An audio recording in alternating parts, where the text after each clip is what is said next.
welcome to the Wisley, where today we're going to be testing the new Titleist 915 range of drivers. There's two models to choose from. There's the D2, which is slightly bigger with a draw bias, and the D3, slightly more compact head. Now there's two real key technologies to talk about in the new 915 range, which I'll do before we go through the fitting process and the testing process. Now the key technologies, firstly, there's this active recoil channel that sits in the sole just behind the face. Now that should make the face that little bit hotter at impact, so you should get a little bit more ball speed as you strike the ball, a little bit more distance.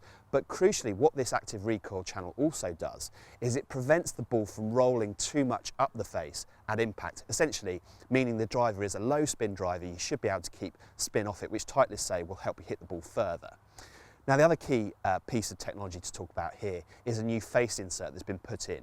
Now this face should be a little bit hotter from all areas, so if you hit it slightly out of the toe or slightly out of the heel, Titleist is saying that you shouldn't see a huge drop off in the amount of distance that you're able to get.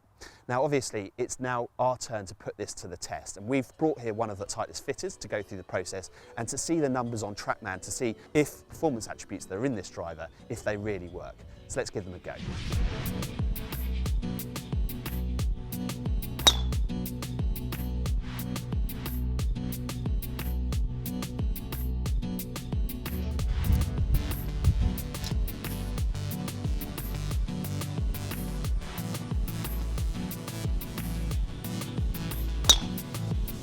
Okay, so I've had the chance to get out there and have a really good test of the new 915 range of drivers, both the D2 and the D3. The first thing to point out are the looks. So anybody that's used to using sort of classic looking drivers, whether that's Titleist or other brands, I think you'll put this down behind the ball and you won't have any issue with the way that it looks. It looks fantastic behind the ball. Now in terms of performance, I think the technology they've brought in here with the arc, certainly when I hit it, I noticed that the spin reduction was really, it was there. Now with my really good hits between my old driver and this one, the difference between them was there, but it wasn't huge. The big difference was in the off-centre hits, and I think that's the key point about this driver.